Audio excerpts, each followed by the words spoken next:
Why did no one believe her?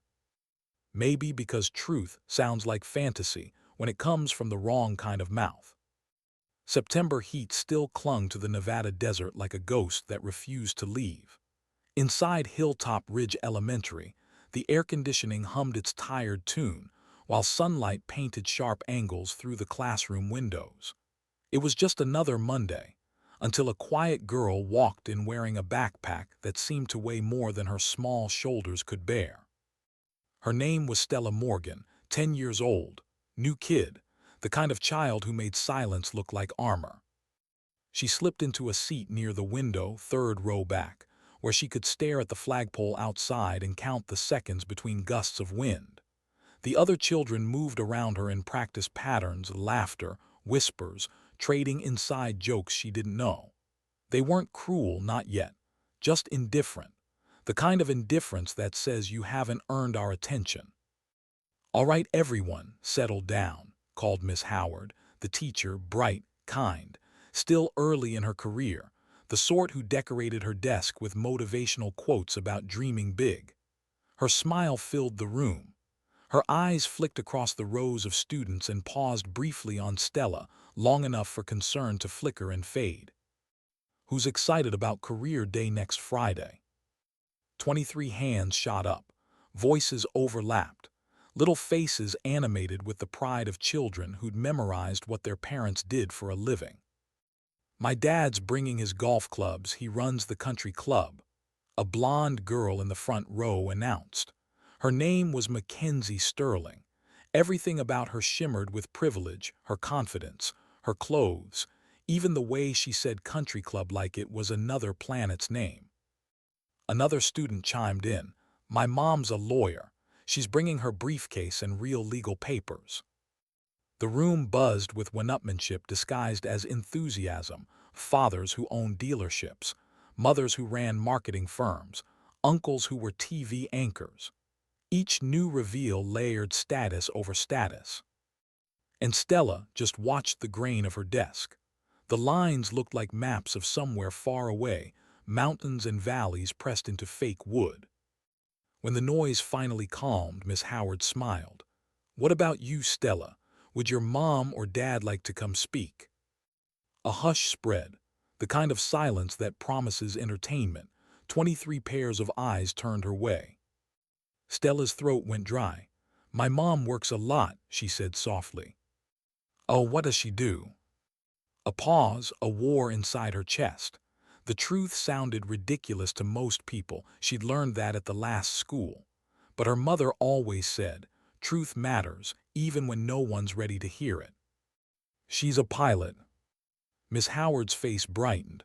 "Oh, how interesting. What kind of pilot?"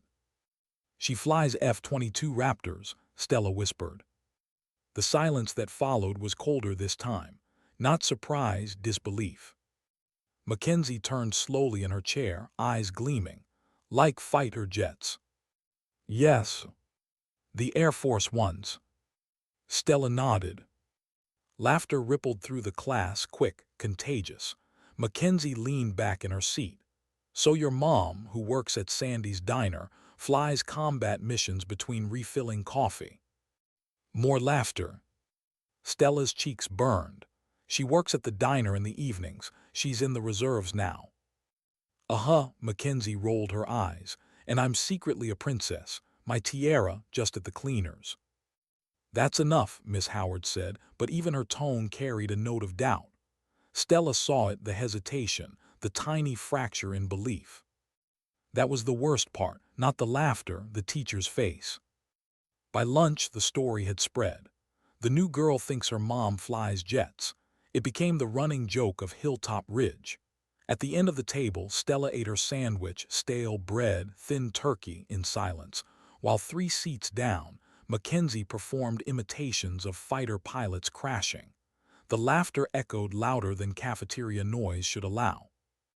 Across the room, another girl watched. Penelope Pierce, quiet, thoughtful, daughter of a teacher. She didn't join in. Something in Stella's stillness unsettled her. The way the girl didn't fight back. The way she held herself together like glass that refused to crack. After school, Stella walked to the pickup area. The desert light was brutal, the kind that made everything look honest and harsh. A weathered Honda Civic pulled up. Agnes Morgan, her grandmother, leaned over to open the door. "How was school, sweetheart?" "Fine," Stella said, that small, dangerous word children use when they mean the opposite. Agnes glanced sideways, reading the truth the way only grandmothers can.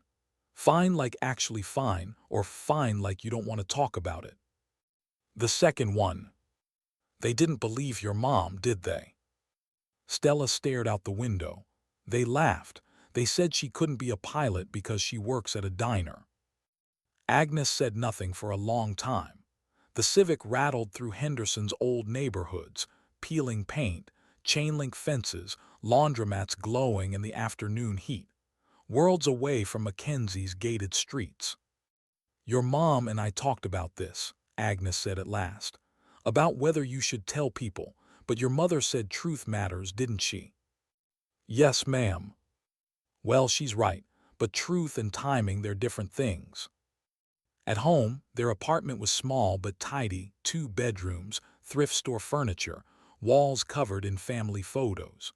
On one wall hung a framed picture, a younger Christine Morgan, in full Air Force dress uniform, standing beside a gray-blue Raptor with sunlight flaring across its wings. Every time Stella saw that picture, she felt the same ache, pride and loneliness tangled together. Her mother was asleep when they arrived after 2 shifts, one at dawn and one through lunch. Agnes started dinner. Stella sat at the kitchen table, half doing homework, half staring at the photograph. When Christine finally woke, it was to the smell of onions frying and her daughter's voice reading history aloud. For a moment, she just listened, grounding herself in the present before the memories could pull her back into the fire. Because every morning she woke up twice, once into this small apartment, and once into the cockpit that still lived in her head. 3 tour, 2 combat deployments, dozens of missions that would never be declassified. She had been Phantom, one of the finest pilots in the fleet, the kind who flew the sky like an extension of her own body, until the day the missile found her jet over Syria, until the day she ejected through smoke and thought she'd left the sky behind forever. PTSD, the doctors called it, but the truth was simpler. Fear had become her co-pilot. Now she poured coffee for strangers who never looked her in the eye. At dinner, Stella finally spoke. "They didn't believe me." Christine froze. "About what?" "About you." Agnes's quiet glance said everything. "What did you tell them?" Christine asked. "That you fly F-22s. I told the truth." Christine exhaled slowly, the sound half sigh, half shame. She reached across the table and took her daughter's hands. "You did nothing wrong, sweetheart. You told the truth. But people, they see uniforms and medals and think they know who belongs in them. When someone doesn't fit their picture, they laugh. They said you can't be a pilot because you work at a diner." Christine's throat tightened. "Maybe I'll come to career day," she said quietly. Stella's eyes widened. "Really?" "Really? But you need to know, even when they see me in uniform, some people will still doubt. That's their problem, not ours. I just want them to know I wasn't lying." "And they will." That night after Stella slept, Christine stood on the balcony staring toward the invisible outline of Nellie's Air Force Base, 25 miles away. Somewhere out there, the jets she once flew were screaming through practice runs beneath the same stars. She still had Colonel Daniel's number, the man who'd saved her life. Her thumb hovered over call, then she locked the screen. "Not yet." For now, she whispered into the dark, "I'll be there." In the quiet of that promise, the desert wind carried the faint roar of distant engines, ghosts of Raptors slicing through the night sky. And somewhere deep inside her, the part of her that had once defied gravity stirred again. Why did courage always hurt most when it was quiet? Morning light crept through the blinds like it had something to prove. Stella lay in bed, staring at the ceiling fan turning slow circles above her. She could already hear her mother in the kitchen, the soft clink of a coffee mug, the radio playing a local country station just loud enough to fill the silence. Every sound meant something. Every pause said more than words. Agnes's voice drifted down the hallway. "She's still in bed, Chris." "She's allowed to be," Christine replied, her tone carrying that practiced calm of someone trying not to reveal she'd been awake since 4. She had a double shift again, diner in the morning, reserve paperwork in the evening. 2 jobs that couldn't have been further from the sky. By the time Stella walked out, backpack slung over one shoulder, her mother was by the door, uniform apron already tied, car keys in hand. "Hey," Christine said, forcing a smile that didn't quite reach her eyes. "You ready to face them?" "I guess." "You don't have to guess." Christine crouched to eye level. "You tell the truth, that's what matters." Stella nodded, but the weight in her chest didn't lift. Truth hadn't helped yesterday. They drove in silence until the school came into view, gleaming glass windows and neat landscaping that screamed of donations from parents like Mackenzie. Christine watched her daughter unbuckle her seatbelt with the hesitation of someone stepping into enemy territory. "I'll pick you up after class," Christine said.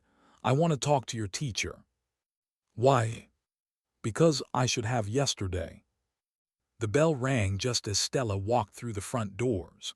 Hallways filled with noise, the casual cruelty of children echoing off tile floors. "That's her," someone whispered, "the jet girl." Another laughed, "Top Gun, right."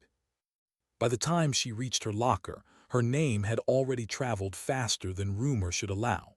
When she turned the combination dial, a sharp scent hit her, marker ink. Across the tan metal, one word had been written in purple. "Liar." She stared at it, her breath catching somewhere between disbelief and nausea. Around her, kids pretended not to look, which was worse than starring. She opened the locker carefully as if the word might reach out and touch her. Her books were still there. Her jacket. A photo of her and her mom taped to the inside, Christine in uniform, smiling like she used to. Then a voice came from 3 lockers down. "I saw who did it." Stella turned. A girl with auburn hair and sharp gray eyes stood there, Penelope Pierce. "You don't have to." "It was Mason," Penny said quietly. "Mackenzie gave him the marker." Stella's stomach dropped. "Don't tell anyone, please." "Why not?" "Because it'll make it worse." "How can it get worse?" Stella didn't answer. She just closed her locker and walked toward class. Penny followed a few steps behind, watching her, trying to understand a kind of pain she'd only seen from a distance. Across town, Christine balanced 2 plates of scrambled eggs on one arm while refilling coffee with the other. The diner was half full. Truckers, retirees, construction workers, all lost in their routines. A motorcycle backfired outside. The sound cracked through her skull like thunder. Her hand jerked, coffee spilled, the pot shattered on the tile. And before she even knew she'd moved, she was crouched on the floor, hands over her head, heart slamming so hard it hurt. The diner vanished. For one instant she was back in the cockpit. Smoke, fire, alarms screaming, her hands gripping a stick that no longer answered. Hey, you okay?" someone asked. Christine blinked, dragged herself back. The tile came into focus. The noise receded. She was at Sandy, not Syria, not falling. "I'm fine," she lied. Her manager appeared with a mop, expression unreadable. "Take 5, Christine." She nodded, retreated to the restroom, and locked the door. Her reflection in the mirror looked older than 38. The lines under her eyes had deepened. Her jaw trembled even though she forced it still. She turned on the tap and let the cold water run until it numbed her hands. PTSD, the doctors had called it. Letters too small for something that could hijack your body and turn a coffee pot into a flashback.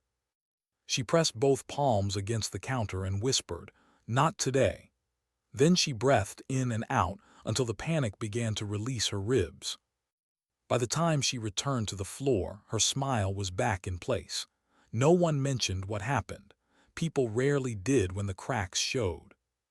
Back at Hilltop Ridge, lunch came and went like a punishment. Stella sat at her usual empty table under the dripping vent, nibbling at food that tasted like cardboard.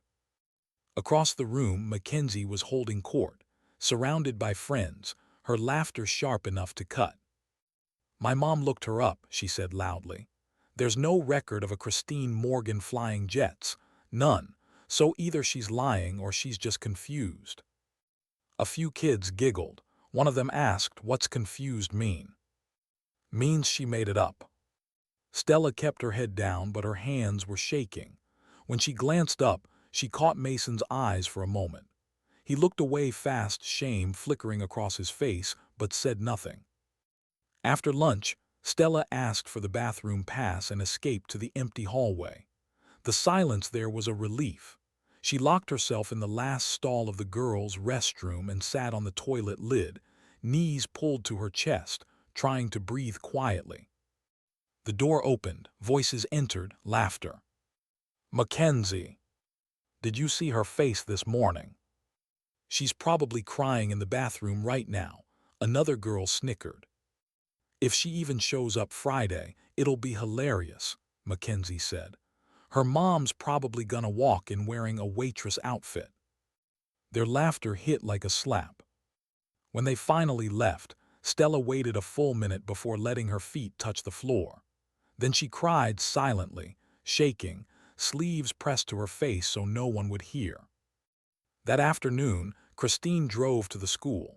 She parked among SUVs that cost more than her yearly income, hands gripping the steering wheel so tightly her knuckles went white. She promised Stella she'd talk to the teacher. Inside, the hallway smelled of cleaner and crayons. The walls were plastered with art projects about dreams and goals, ironic words for a place that punished imagination. Miss Howard looked up from her desk when Christine appeared in the doorway. There was that same flicker, recognition, fighting disbelief. "Mrs. Morgan." "Captain," Christine corrected quietly. "Air Force Reserve." Miss Howard blinked. "Of course, please come in." Christine stepped inside, Stella close behind her. "I wanted to discuss career day. My daughter told the truth yesterday. You didn't believe her." Miss Howard's face flushed. "It's not that I didn't believe." "Yes, it is. And because of that, she's been humiliated for 2 days." Christine pulled her phone from her pocket, tapped the screen, and handed it over. Photos glowed. Her standing beside a Raptor, her squadron lined on the tarmac, medals gleaming under desert light. Miss Howard's expression shifted, disbelief, collapsing into something closer to shame. "I didn't realize." "Most people don't." Christine's voice stayed steady, even when her pulse wasn't. "I'll be here Friday, in uniform. I'll bring documentation if you need it. But I want you to understand something, Miss Howard. My daughter's word should have been enough." The teacher swallowed. "Yes, Captain, I'll address it with the class." "Good." They left without another word. Outside in the car, Stella stared at her hands. "Did you really have to show her the pictures?" "Yes," Christine said softly, "because she didn't believe me either. Some people only see truth when it's printed in color." Stella stared out the window as the desert turned gold in the sinking light. "I hate it here." "I know," her mother said, "but Friday's coming." At home that night, Christine stood before her closet. She reached for the cardboard box at the back, the one she'd avoided for years. Inside lay her dress uniform, folded with the precision of another life. When she lifted it, her hands began to tremble. Then her chest tightened, breath turning shallow. The floor swayed beneath her, panic full, consuming. Agnes found her like that 10 minutes later, curled on the carpet, gasping. She didn't speak. She just sat beside her daughter and laid a weathered hand on her back, waiting. Slowly the world returned. "I can't do this," Christine whispered. "Yes, you can," Agnes said gently. "You've already done harder things, you just forgot." Christine stared at the uniform through blurred vision. That woman in the photo, she's gone. No, Agnes said, she's waiting. For the first time in years, Christine reached forward and touched the sleeve, not as a ghost of who she was, but as something she might become again. Outside, somewhere in the black distance, the faint roar of a jet echoed across the desert sky. And in that moment, the promise she'd made to show up, to stand tall, to prove her daughter wasn't a liar, began to feel less like punishment and more like a mission. Why do some battles happen long before anyone hears the first shot? Wednesday morning came early, the kind of pale desert dawn that looked peaceful from a distance, until you stepped into it and realized how empty it felt. Christine sat at the kitchen table, untouched coffee cooling beside her. The uniform lay folded neatly on the couch, the metals glinting faintly in the early light. She hadn't been able to sleep. Every time she closed her eyes, she saw it, the fire, the spin, the ground rushing up. Agnes was up too, hemming the jacket at the waist with the same quiet precision she brought to every act of survival. "You've lost weight," she said without looking up. "Stress diet. Not healthy." Christine smiled weakly. "Neither is regret." Agnes set the needle down and looked at her daughter. "You had a panic attack last night, but you're standing this morning. That's not failure, Chris. That's recovery." Christine ran a hand through her hair, tired. "You sound like my therapist." "Maybe your therapist sounds like me." The small exchange broke the tension for a heartbeat. A brief, human moment between two women who'd both learned that resilience wasn't loud. It was simply the act of getting up again. Then Stella emerged from her room, dressed and quiet, backpack in hand. She moved like someone older than 10, careful, deliberate, watchful. Christine crouched to her level. "They still giving you trouble?" Stella hesitated. "Some kids wrote on my locker." Agnes's eyes flashed. "What?" "It's gone now," Stella said quickly.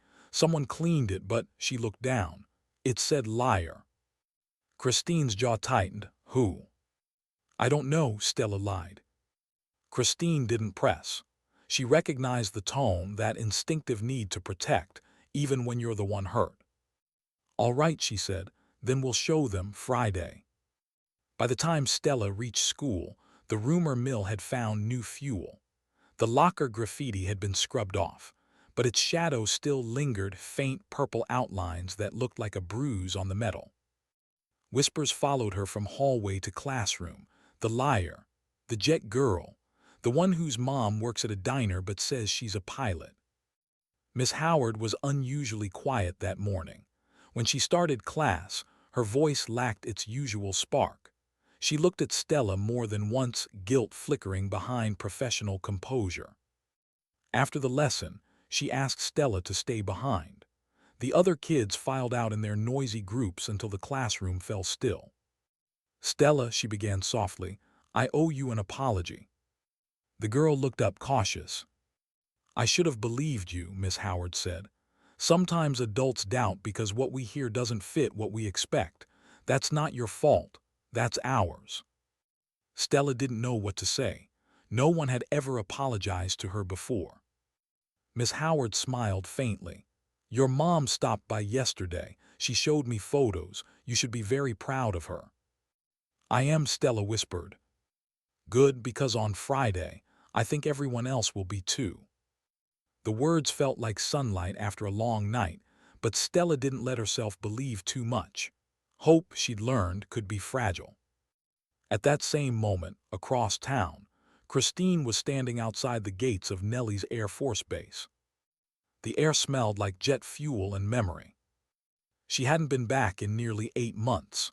The guard at the checkpoint recognized her name, double-checked the clipboard, and waved her through with a respectful nod. Her stomach twisted. She could have turned around. She almost did. But something in her daughter's eyes last night, that mix of faith and fear, had pushed her forward. Colonel Lawrence Hammer Daniels met her near the hangar. He was still the same. Tall, silver hair cropped short, posture like steel. When he saw her, his face broke into a grin that carried both affection and command. "Phantom," he said, using her old call sign. "Thought you ghosted us for good." Christine smiled for real this time. "Guess I ran out of hiding places." They shook hands, and for a second she was back there in the squadron, part of something that mattered. They walked the flight line together. Rows of Raptors gleamed under the sun, their angular frames reflecting light like blades. The sight hit her like an old song, one she used to know by heart. "You sure about Friday?" Daniels asked. "I'm showing up in uniform." "That's not what I meant." Christine met his eyes. "I'm sure." He studied her quietly. "You know, your file still sits on my desk. I could request reactivation tomorrow if you ever." "I'm not ready," she said quickly. He nodded. "All right, then let's start smaller." They walked closer to one of the Raptors. Christine's breath caught. Up close, it looked alive, a predator at rest. The sun glinted off its gray skin, and for a moment she could almost feel the throttle under her hand again. Daniel stopped by the wing. "Go ahead." "What?" "Touch it." She hesitated, then reached out. The metal was warm beneath her fingertips, solid, steady. Her hand didn't shake. Something unclenched inside her. Daniels watched her closely. "Still feels like home, doesn't it?" She nodded, throat tight. "Good," he said. "Now about Friday I talked to your principal." Christine blinked. "You talked to Evelyn Whitfield?" He smiled faintly. "You didn't think the Air Force could resist helping one of our own, did you? She asked for a favor. I approved it." "What kind of favor?" "A flyover, 6 Raptors, 1100 hours sharp." Christine froze. "That's not necessary." "Maybe not, but it's right." She opened her mouth to argue, but the words didn't come. The image hit her, 6 Raptors screaming over Hilltop Ridge, sunlight catching their wings, every doubter looking up at the sky. Daniel smiled softly. "Let them hear what truth sounds like." Back at Hilltop Ridge, lunchtime had become a battleground. Mackenzie Sterling sat with her usual entourage, talking too loudly, the way kids do when they want to make sure their target hears every word. "My mom says the school's checking into it," she bragged. "They can't find anything online, so if her mom shows up in a uniform, it's probably fake." Across the cafeteria, Penny glanced at Stella. The look she gave wasn't pity, it was solidarity. She moved her tray and sat beside her without asking. Stella blinked. "You don't have to." "I want to," Penny interrupted. "Besides, if your mom really is what you say, I want to hear about it before everyone else pretends they always believed you." For the first time in days, Stella smiled. "She used to fly missions overseas," she said quietly. "She doesn't talk about it much, but my grandma says she saved people, real people." Penny nodded thoughtfully. "My dad says the bravest ones never brag." Stella looked down at her lunch, the faint smile fading. "She's scared, though. I can tell. Sometimes she just freezes, like she's somewhere else." "Maybe she's fighting a different battle now," Penny said. "Doesn't make her any less of a pilot." Across the room, Mason Crawford was listening. His fork froze halfway to his mouth. The conversation hit something in him he didn't know he had, a memory of his own mom talking about her father, the helicopter pilot who came home from Vietnam changed. For the first time, he didn't laugh. He didn't join in. He just sat there, quiet, staring at the table. That evening, Hilltop Ridge's library filled with folding chairs and too many opinions. The PTA meeting. Christine wasn't sure why she went. Maybe reconnaissance, maybe defiance. The air smelled of perfume and expensive lotion. She recognized Mackenzie's mother immediately, Priscilla Sterling, all perfect hair and polished confidence. "And one more item," Priscilla was saying. "Career day. We've confirmed all participants except one, a parent claiming to be an Air Force pilot. I searched public records, nothing." A low murmur spread. The principal cleared her throat. Mr. Pierce verified her credentials through official channels. Captain Christine Morgan is a decorated veteran. Priscilla smiled that tight, weaponized smile. Of course. I just think, given how common fraud is these days, we should require proof. A DD-214 form at least. Christine stood. Would this count? Every head turned. She walked to the front, jeans, plain sweater, no makeup, but her posture carried authority that no luxury brand could imitate. I'm Christine Morgan, she said, and I don't need to prove my service to you, but since you brought it up, she pulled a folder from her bag, copies of her service record, commendations, photographs. Here's your proof. Priscilla's expression faltered. This isn't about fraud, Christine said softly. It's about comfort. You're uncomfortable with the idea that someone who looks like me, lives like me, could have once commanded a jet that costs more than your house. But that discomfort is yours to fix, not mine. The room was silent. Even Principal Whitfield looked stunned. Christine gathered her papers, her voice calm. On Friday, I'll wear my uniform, and when your children look at me, I hope they remember that courage doesn't always come wrapped in privilege. Sometimes it shows up wearing diner shoes. Then she turned and walked out. Outside in the cool desert night, she stood under the open sky for a long moment, breathing, shaking, smiling just a little. It had felt good, reckless maybe, but good. Her phone buzzed, Hammer. I heard, he said when she answered. The principal called me. She's not firing me from career day. He laughed. She's impressed, terrified but impressed, and she just confirmed the flyover. You ready for 6 Raptors at 1100 hours? Christine stared at the stars. Yeah, she said quietly, let's make them believe. And somewhere over the dark Nevada sky, 6 F-22 Raptors waited, engines silent for now, but ready to scream the truth loud enough for the whole desert to hear. Why is it that the night before redemption always feels like the longest one of your life? Thursday arrived heavy with silence, the kind of silence that hums beneath the skin, filled with all the things left unsaid. Christine woke before dawn, heart already beating too fast. She sat on the edge of her bed, staring at her folded uniform across the room. It looked unreal, too sharp, too clean, like it belonged to someone braver. The clock read 04:37. She rubbed her face, exhaled, then reached for the uniform. The scent of starch hit her, familiar, grounding. She laid it across her lap, fingertips tracing the faded name tape, Morgan C. The last time she wore it, she was standing on a runway in the Persian Gulf, desert wind biting her skin, the world roaring with turbine noise. She could still hear her wingman's last words over the comms, evasive. Phantom, brake left. Before everything went white. She blinked it away. Not now, not here. Agnes stepped into the doorway, tying her robe. You've been up since 4. Couldn't sleep. Because of tomorrow. Christine nodded. Agnes smiled softly.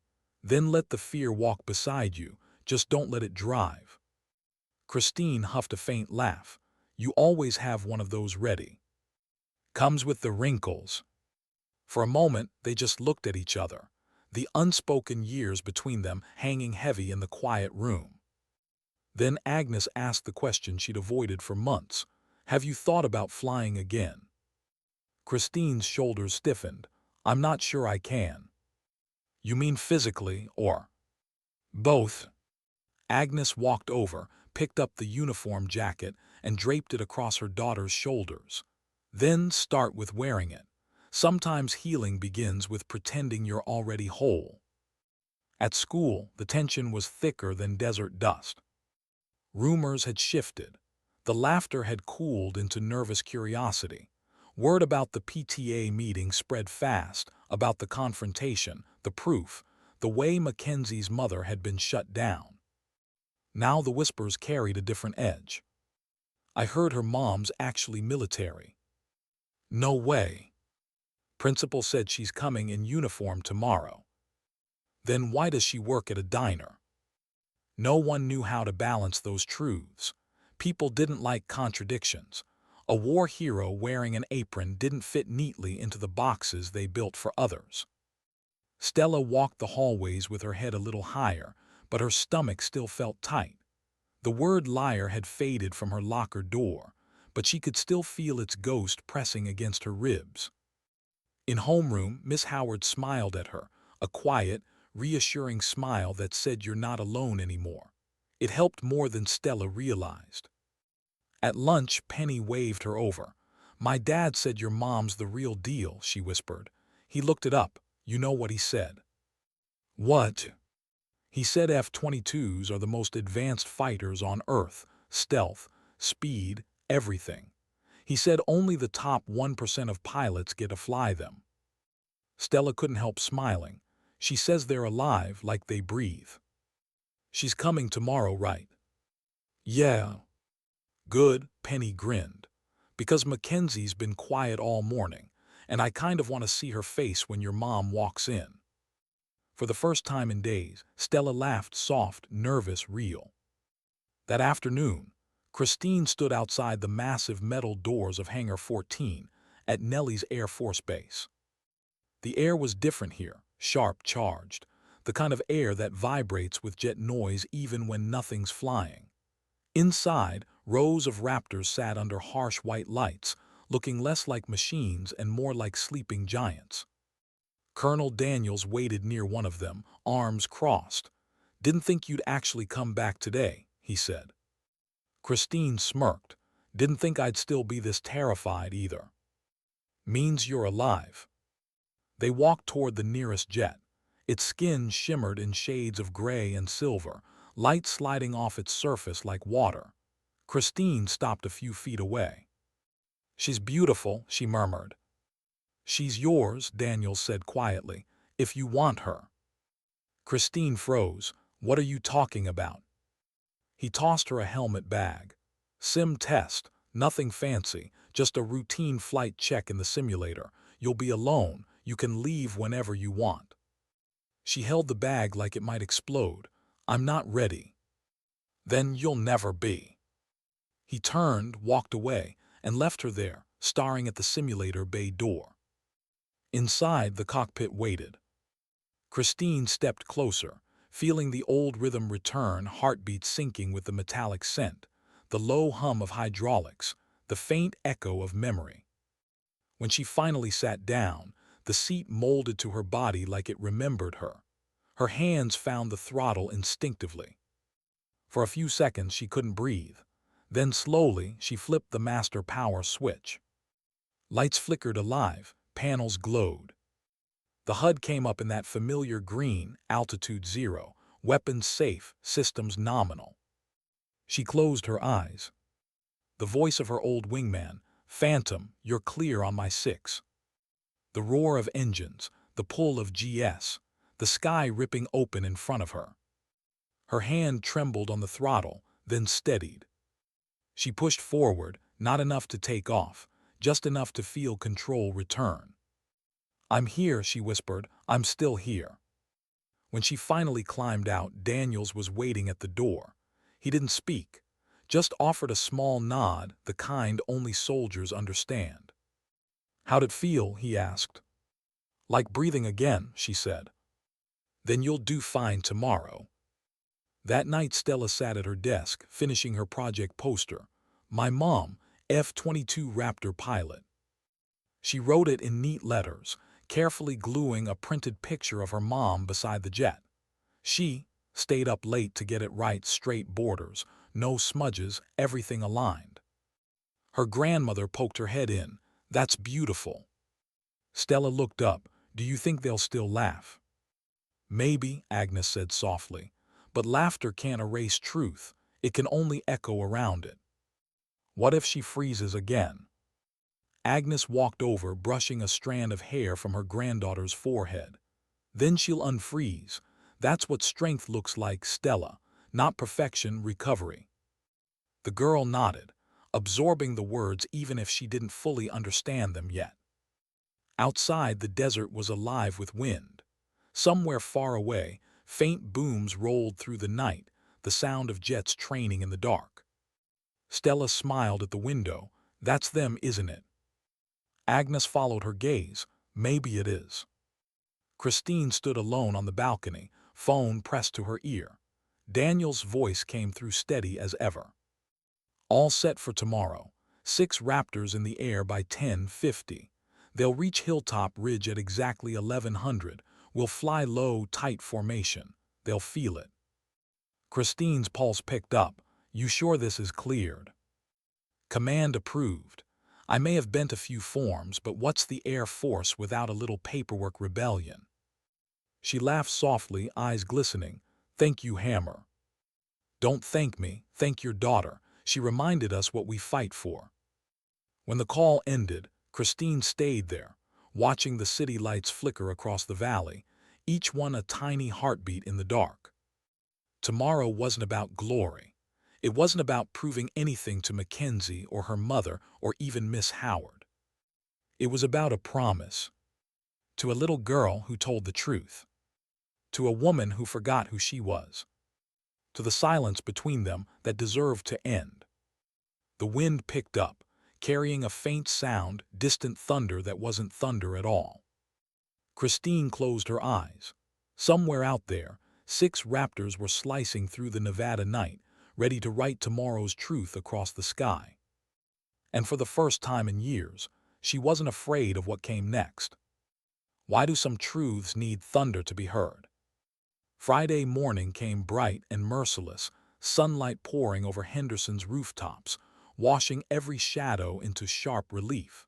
The kind of day that felt like it had been waiting for something. Christine stood before the mirror, uniform pressed so crisp it almost cut the air. Her reflection looked back with unfamiliar steadiness. The silver oak leaves on her collar gleamed faintly. The ribbons above her heart caught the morning light, each one a story no one in that classroom would ever know. Her hands were trembling, not from fear exactly, but from gravity, the weight of returning, the weight of being seen. Behind her, Agnes watched quietly from the doorway. You look like yourself again. Christine's voice was low. I don't know who that is anymore. Maybe that's the point, Agnes said. You'll find her in the doing, not the remembering. Then came a small sound, sneakers on tile. Stella, clutching her poster, eyes wide. For a heartbeat, neither spoke. Then Stella whispered, You look like a hero. Christine smiled, throat tightening. I look like your mom. She knelt, smoothing her daughter's hair. You ready for today? I think so. That's enough, Christine said. You don't have to be brave, just honest. Will you really come? Christine nodded. At 11 sharp. Stella hesitated. Promise. I promise. And for the first time in years, she said those words without doubt shadowing behind them. The school parking lot was already full by 8:30. Parents unloading props, posters, business suits, a small parade of confidence. The gym had been decorated with banners, Career Day, Dream It, Be It. Miss Howard moved through the classroom arranging chairs and name tags. She kept glancing toward the door, scanning for one face. When Stella arrived, the whispers began instantly. She actually came. Do you think her mom's really? Wait till she shows up. Mackenzie Sterling was perched at her desk, chin lifted. My mom says people fake military stuff all the time, she muttered loud enough for everyone to hear. Miss Howard caught the tone and said gently, Let's remember today is about listening, not judging. Mackenzie smirked, Sure, Miss Howard. Stella set up her poster on the back table. Her hands shook as she pinned it up. The photo of her mom in uniform stared back at her, smiling, confident, strong. For a moment she almost felt safe. Across town, Christine's Civic pulled into the lot outside Nellie's Air Force Base. Daniels was waiting near the gate, aviator shades reflecting the morning glare. Still time to back out, he teased. Christine gave a half-smile. You'd like that, wouldn't you? Not really, the Raptors would miss you. She exhaled. They'll do the flyover. 1100 sharp, but I have one more surprise. He handed her a small black case. Found this in storage, figured it belongs to you. She opened it, her flight badge, the one she'd taken off the day she left. Phantom, 187th Fighter Wing. Her fingers closed around it.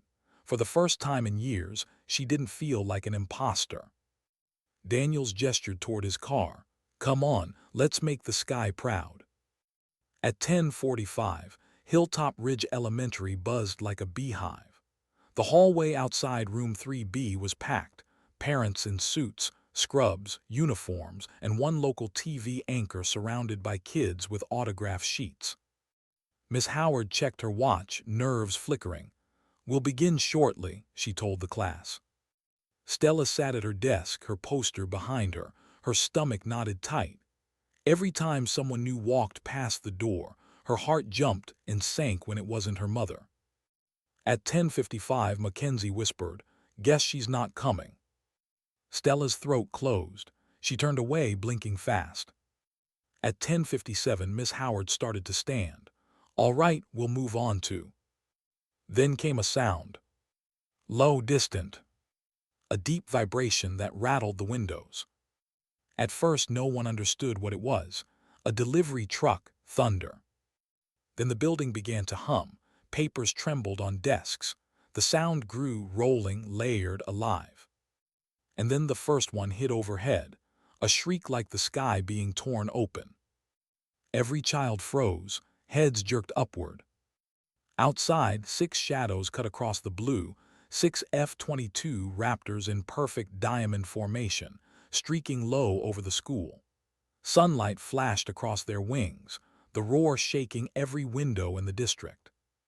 Someone screamed, not in fear but awe. Another voice gasped, "Are those real?" Miss Howard rushed to the window. "Oh my God!" The planes looped once, banking hard over the playground, silver fire catching the sun. Then they climbed, engines screaming, disappearing into the wide Nevada sky. Silence fell, stunned, absolute. And then the door opened. Christine Morgan stepped inside. The room went still. She wasn't larger than life, she didn't need to be. The uniform did the speaking, blue fabric pressed with purpose, metals gleaming faintly beneath the fluorescent light. Her posture straight, her gaze calm. For a second no one moved. Then Stella stood, frozen, breath caught between disbelief and pride. "Hi, sweetheart," Christine said softly. The girl ran into her arms, holding tight. Whispers rippled through the class like wind through grass. Even Mackenzie didn't speak. Her mouth hung open, eyes wide. Miss Howard finally found her voice. "Captain Morgan, thank you for coming." Christine smiled faintly. "Thank you for inviting me." She turned toward the students. "I hear some of you wanted to know what I do for a living." A few nervous laughs fluttered. Christine stepped to the front, every motion deliberate, calm. "My name is Captain Christine Morgan, United States Air Force Reserve. I flew F-22 Raptors for 15 years. I served 3 tours overseas. I retired after my last mission." She paused. Her eyes found Stella's, small, steady, proud. "And now," she continued softly, "I work at Sandy's Diner off Route 95.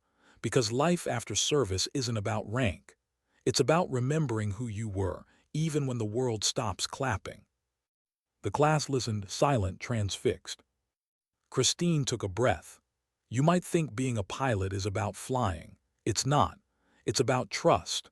Trust in your wingman, trust in your team, and trust in yourself, even when everything around you is falling apart." Her voice trembled slightly, not weakness, just honesty. "And sometimes it's about landing again, about coming home." Mackenzie, pale now, raised her hand tentatively. Did those jets outside know you?" Christine smiled. "I trained 3 of those pilots. They wanted to say hello." The room erupted in soft awe. Gasps, murmured woes. Even Miss Howard wiped her eyes discreetly. Christine glanced at Stella's poster taped to the wall. "She told you the truth," she said, "all of it, and I couldn't be prouder." When the applause came, it wasn't polite, it was raw, real. And for a moment, Christine stood there, holding her daughter's hand, feeling something she hadn't felt since before the crash, belonging. Outside, as the children spilled into the courtyard for recess, the Raptors returned just once, streaking high overhead, the sun catching their wings like molten silver. Christine looked up, heart pounding with something she couldn't quite name. One of the jets broke formation briefly, waggled its wings, a pilot's salute, before climbing away. Daniel's voice crackled through her phone moments later. "Told you we'd make them believe."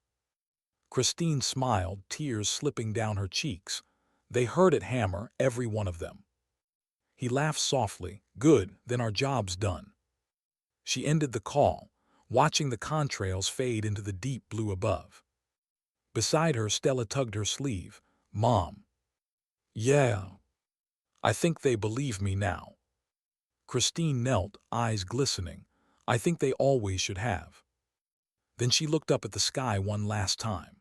The Raptors were gone, but their echo lingered, low and steady, like a heartbeat that would never fade. And in that moment, she realized something. Truth doesn't need to shout. It just needs to fly. Why is silence louder after the truth finally speaks? The roar was gone, the sky had quieted, but inside Christine Morgan's chest, the engines were still running. She sat on a bench outside Hilltop Ridge Elementary, sunlight pouring over her uniform, still too bright, too sharp. The kids were still inside, buzzing about what they'd just seen. She could hear them through the glass, laughter, all the word pilot spoken like a spell. For once, it wasn't mockery. Stella sat beside her, shoes swinging just above the ground, clutching the poster that had once been a source of humiliation. Now it looked like a victory flag. "They said I was lying," she whispered. "Now they all want to sit with me at lunch." Christine smiled faintly. People change fast when the sky reminds them how small they are. Her daughter leaned against her arm. "You were amazing, Mom." Christine's throat tightened. "I didn't do much, I just showed up." "That's the hardest part, isn't it?" Christine blinked, the question so honest, so clear it left her silent. "Yeah," she said finally, "it is." The school bell rang. Parents arrived, faces full of polite shock. Miss Howard stepped outside, eyes shining. "Captain Morgan, that was incredible. You have no idea what that meant for these kids." Christine rose, shaking her hand. "They'll forget it in a week, but maybe something will stick." Miss Howard hesitated. "I wanted to apologize again for doubting you."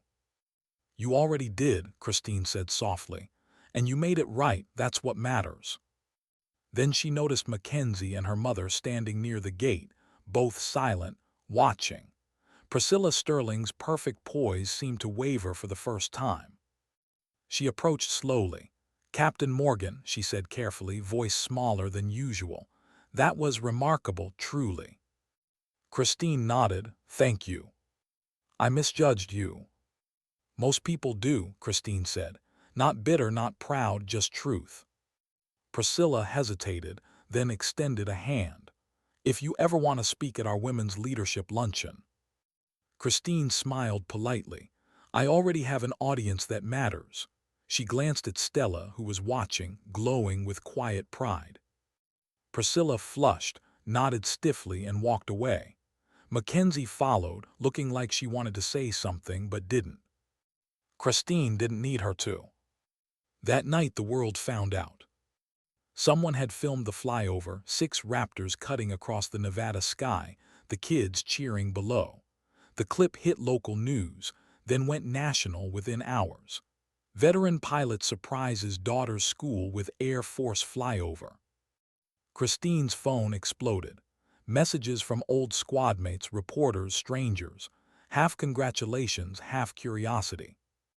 Daniels texted, "You broke the internet, Phantom, proud of you." She typed back, "Wasn't the mission, but thank you."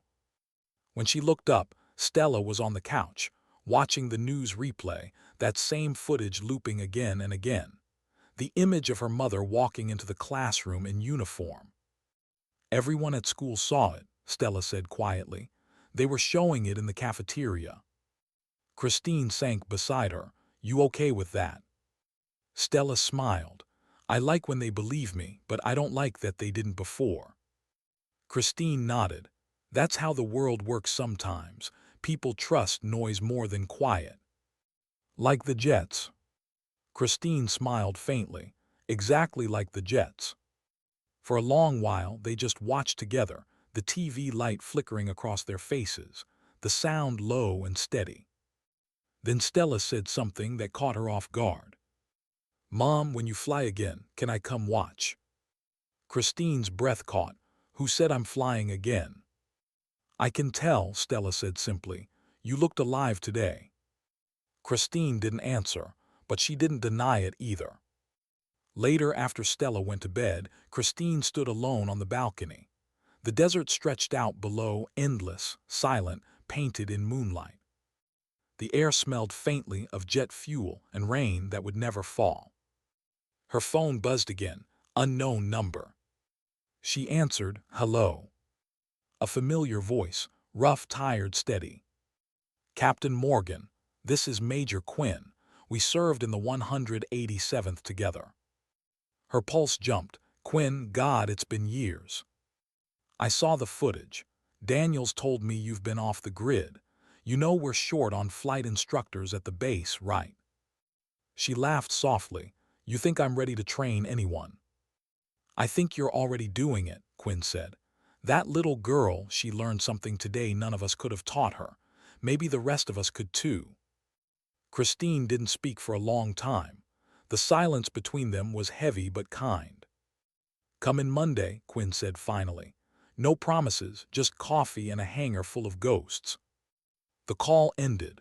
Christine stood there, wind tugging at her hair, thinking of what Agnes had said that morning, you'll find her in the doing. Maybe she already had. At school, the shift was slow but certain. Kids who once laughed now followed Stella around, asking questions about jets, engines, training. Does your mom still fly? What's it like inside a cockpit? Can she break the sound barrier? Penny smiled through it all, protective. You see, told you she was the real deal. Even Mackenzie, red-faced, walked up one afternoon. Hey, I'm sorry. Stella looked at her for a long moment. Okay.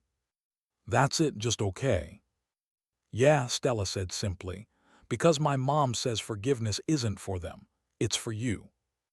Mackenzie blinked. That's weird.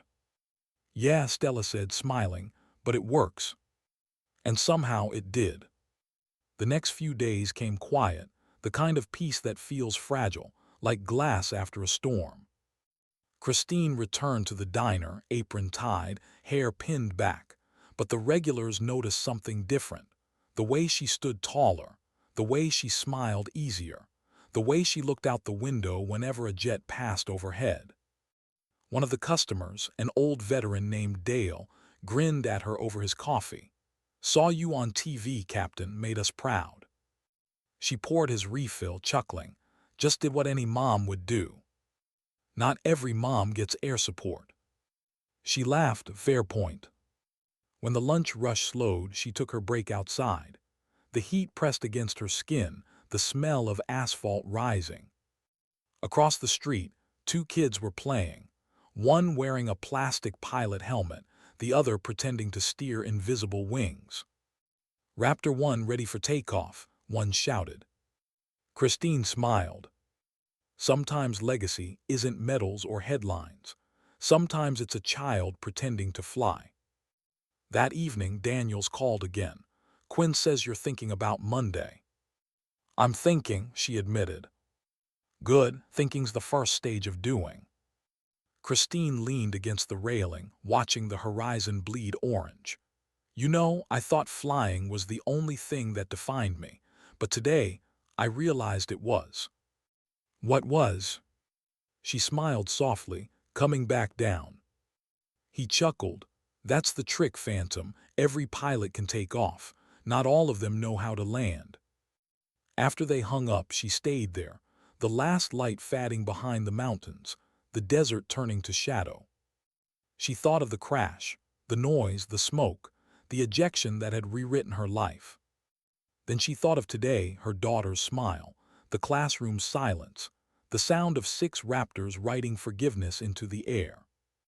Maybe this was what survival looked like, not running from the fall but living after it.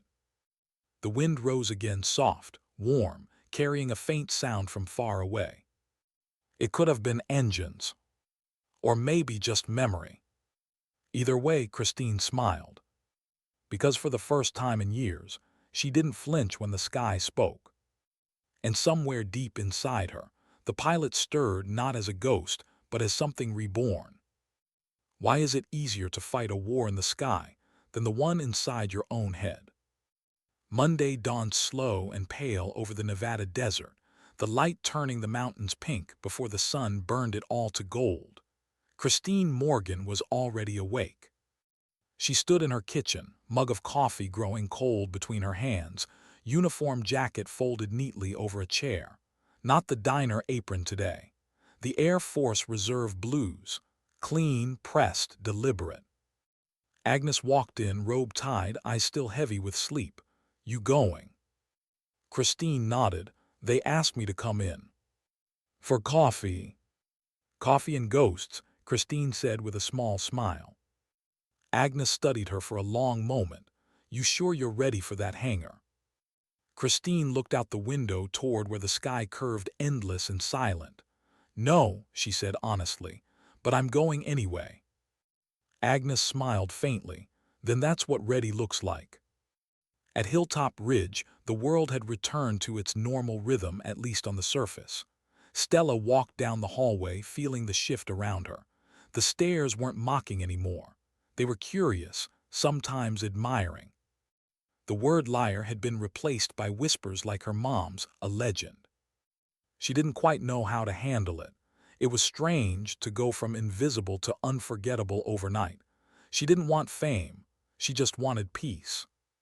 Miss Howard caught her in the doorway before class. "Hey, I heard the Air Force offered your mom a position again." Stella blinked. "They did." "She didn't tell you." Stella shook her head. Miss Howard smiled. "Maybe she wanted to surprise you." The girl's heart fluttered with something that felt like pride mixed with fear. She knew what flying meant to her mother and what it had cost her. At Nellie's, the base shimmered under the late morning sun. Jets sat lined along the runway like sleeping predators, their skins glinting in silence. Christine's car rolled past the guard post. The air tasted like jet fuel and memory again. Major Quinn met her outside the operations building, broad-shouldered, lined face, that easy confidence only years of service could give. "Good to see you, Morgan," he said. "You look better than your photo." "Low bar," she replied. He grinned. "You ready?" "Ask me after." They walked through the hangar, echoes of footsteps bouncing off metal walls. The air was cool and sharp. Somewhere in the distance, a crew chief's voice barked instructions. Christine's gaze found the simulator bay. Her stomach tightened. "Same one as before," Quinn said gently. "No rush, no expectations." She nodded, stepped forward, and climbed inside. The moment she sat down, something shifted. The smell of the cockpit, the hum beneath the console, all of it crashed over her. Her heart hammered, breath catching halfway between fear and longing. Quinn's voice came through the headset. "No mission, no targets, just fly." Christine's fingers hovered over the controls. She exhaled, slow, deliberate, and flicked the master switch. Panels glowed green. The HUD came alive. For a moment she didn't move. Then muscle memory took over. Throttle forward, nose up. Her eyes closed. The simulator blurred away, replaced by the endless blue of memory.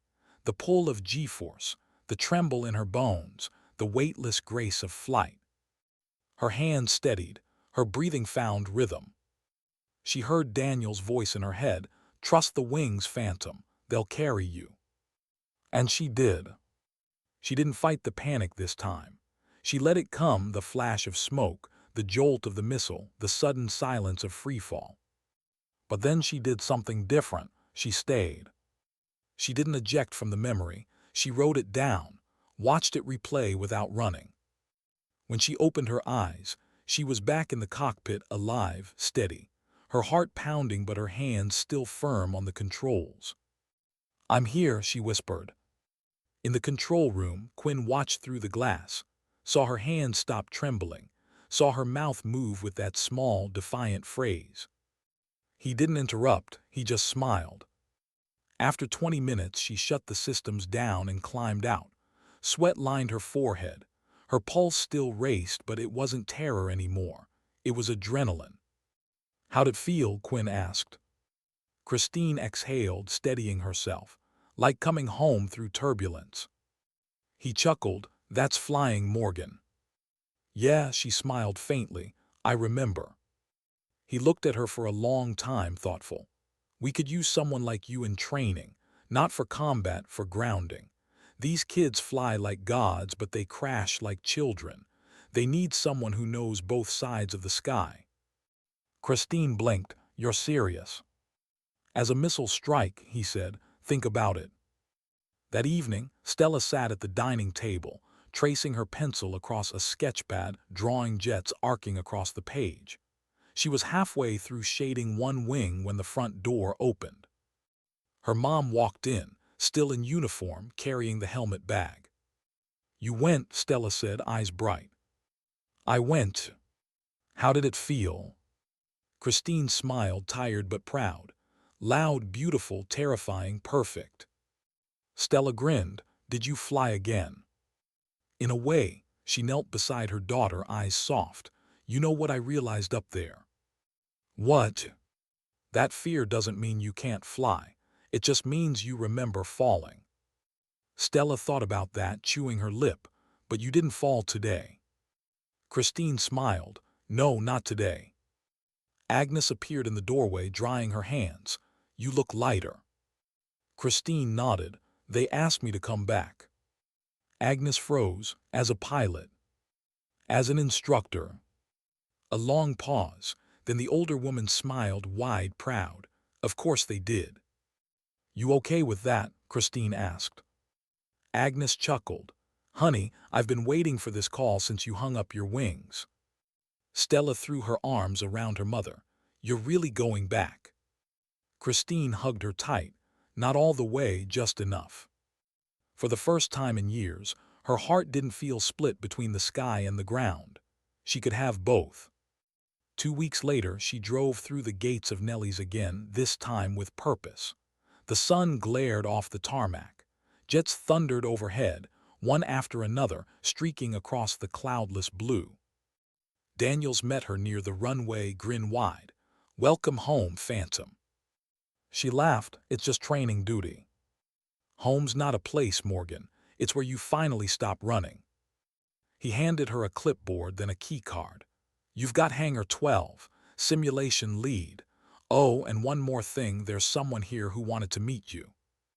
Christine frowned. "Who?" He gestured toward a group of young cadets walking across the lot, one girl among them, barely 18, holding her helmet close to her chest. "This is Cadet Lopez," Daniels said. "She saw your video, signed up the next week." The girl's voice shook slightly. "Ma'am, it's an honor. My dad said women like you made this possible." Christine blinked, humbled. "You'll be better than me one day, Cadet. Just remember, altitude's useless without attitude." Lopez laughed softly, nodding. Daniels winked. "You're already mentoring and you haven't even clocked in." Christine rolled her eyes, but her smile lingered. She looked toward the open sky. A pair of Raptors roared past, engines leaving trails of thunder in their wake. She didn't flinch, she didn't close her eyes. She just watched, steady, alive. The world wasn't perfect. The nightmares might still come. But for the first time in years, the sky no longer frightened her. It called to her. She walked toward the hangar, wind tugging at her hair, the hum of engines pulsing through the ground beneath her boots. Behind her, the sunlight caught the edge of her badge, Phantom. And as the hangar doors closed behind her, she whispered to herself, "I'm still flying." That night, Stella stood on the balcony looking up at the stars.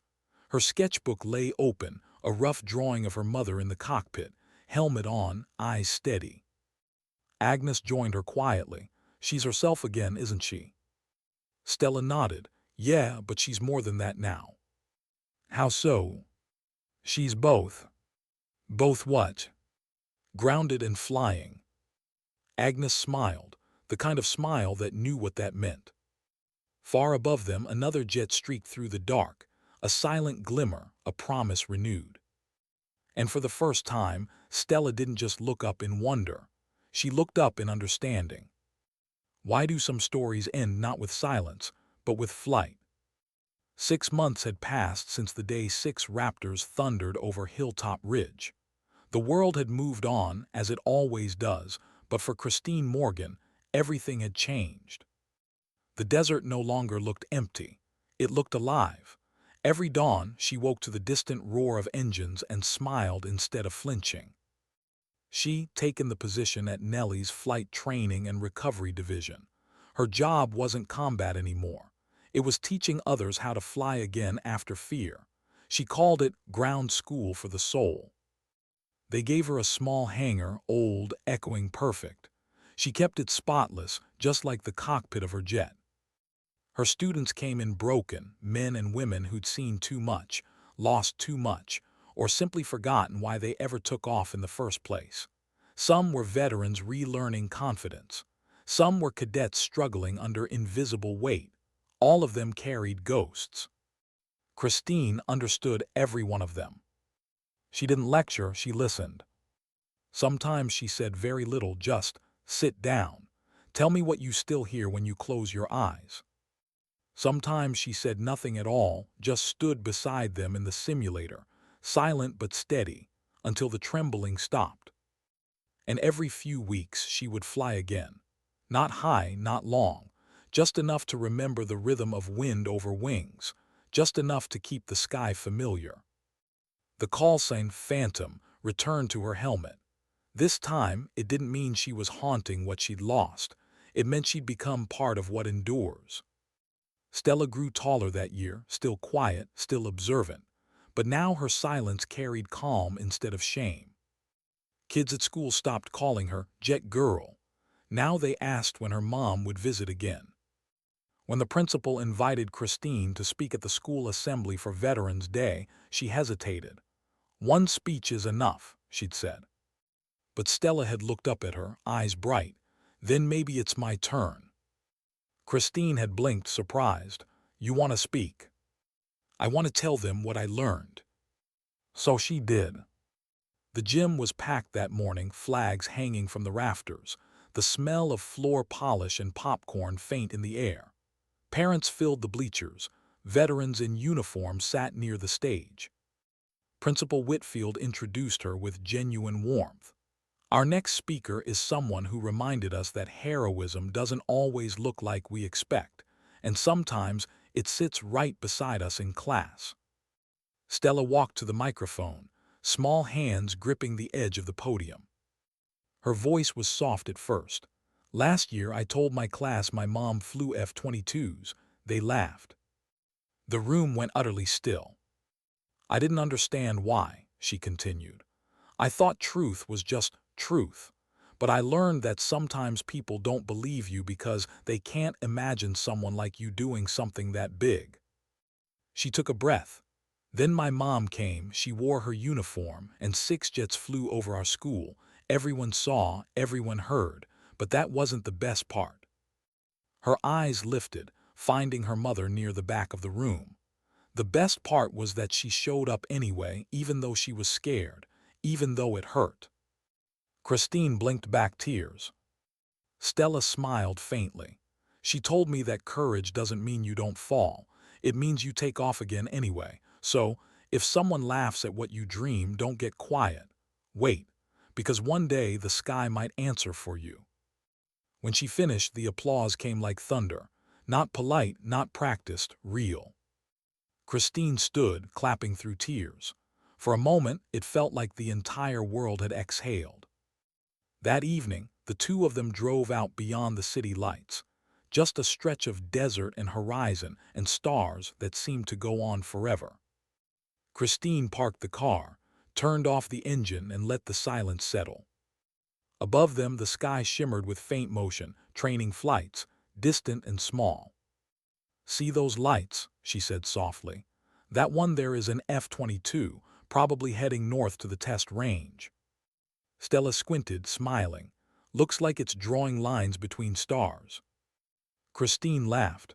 "That's what flying feels like." They sat in silence for a long time, wind whispering over the sand. Finally Stella spoke. "Mom." "Yeah. Do you ever wish you hadn't left the Air Force?" Christine thought about it. The noise, the weight, the adrenaline, the brothers and sisters she'd lost, the fire she'd survived. "No," she said, "because if I hadn't left, I wouldn't have learned how to come back." Stella nodded. "Do you miss the sky?" Christine smiled. "I still live in it, just lower now." They both laughed softly. A moment later, Stella rested her head against her mother's shoulder. "When I grow up, I want to fly too." Christine looked down at her, heart squeezing in that familiar mix of pride and fear. "Then you will," she whispered, "but promise me something." "What?" "Fly for what's worth landing for." Stella didn't understand it fully, but she nodded anyway. Christine looked back at the stars, her reflection faint in the windshield. "You know," she murmured, "for years I thought falling was the worst thing that could happen, but now I think maybe it's what teaches you how to rise." Stella smiled. "Like turbulence." "Exactly like turbulence." Weeks passed, the world moved. But at Nellie's, every morning before sunrise, one hangar light flickered on. Christine would be there early, alone, running checks on the simulators, watching the desert turn from silver to gold. Sometimes she'd write short notes for her cadets, small things on sticky paper. "Courage isn't loud. You can't fly straight if you're afraid of clouds. Remember, wings aren't the point, the lift is." The notes spread like contrails through the squadron. Soon, cadets started sticking them on their lockers, on the simulator walls, on the mess hall door. And every time Christine saw one, she smiled, because she recognized her own handwriting reflected in their courage. On the anniversary of the flyover, the Air Force held a public demonstration. Christine wasn't flying, but Daniels insisted she come watch. She stood among the crowd, civilians, veterans, kids with noise-canceling headphones, as the 6 Raptors screamed across the sky in formation, sunlight blazing off their wings.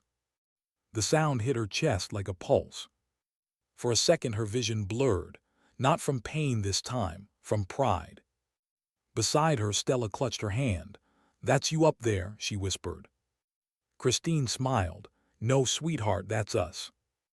Because somewhere between the crash and the comeback, between the silence and the scream, she'd learned something deeper than flight.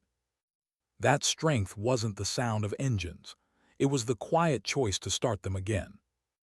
That night, after everyone was asleep, Christine walked out onto the balcony one last time. The desert stretched endless before her. The wind carried faint echoes of jets heading home, low rumbles fading into peace. She closed her eyes and breathed. And in the stillness, she whispered the lesson that had taken her years, a lesson carved in fear, love, and sky. "Sometimes dignity doesn't speak," she said softly. "It simply acts." The stars shimmered above, patient and infinite. Somewhere in that vast dark, she imagined her call sign still echoing not as a ghost, but as a promise. Phantom. Still flying. Still home.